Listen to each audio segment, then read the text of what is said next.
Assalamualaikum warahmatullahi wabarakatuh. Perkenalkan, nama saya Nur Ahmad Afandi.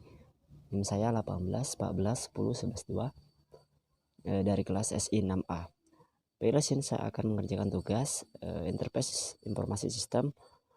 Baiklah, soal yang pertama yakni jelaskan apa saja batasan-batasan pada sistem informasi interface dan berikan contohnya.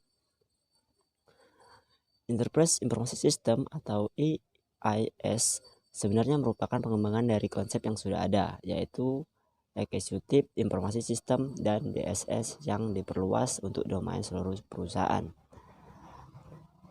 IIS mempunyai batasan-batasan sebagai berikut. Dan yang pertama yakni Corporate with System, yakni cakupan dari IIS adalah seluruh bagian dari perusahaan, sehingga dari suatu sistem kita bisa mendapat informasi dari semua bagian, misalnya dari bagian keuangan, SDM, pemasaran, produk, dan lain-lain dalam sistem yang terintegrasi.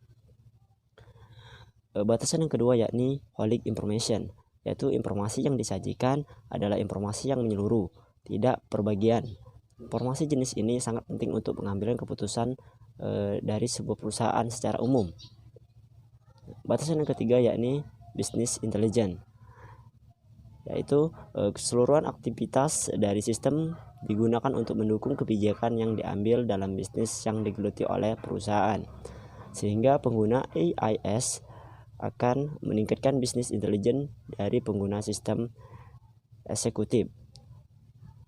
Adapun contoh IIS yang pertama yakni ERP atau Enterprise Resource Planning, adalah sistem yang memungkinkan manajemen atas seluruh sumber daya manufaktur atau MRV yang berasal dari area manufaktur. Enterprise Resource Planning atau ERP merupakan seluruh sistem informasi mengenai bagian proses di dalam batas perusahaan dikonsolidasi. Contoh yang kedua yakni ERM atau Enterprise Risk Management, merupakan suatu proses untuk mengelola risiko-risiko perusahaan secara menyeluruh atau firm with basis yang dihadapi perusahaan. Contoh yang ketiga yakni CRM atau Customer Relationship Management, merupakan suatu pendekatan sistematis dalam memanfaatkan informasi dan komunikasi untuk membangun hubungan kesinambungan dari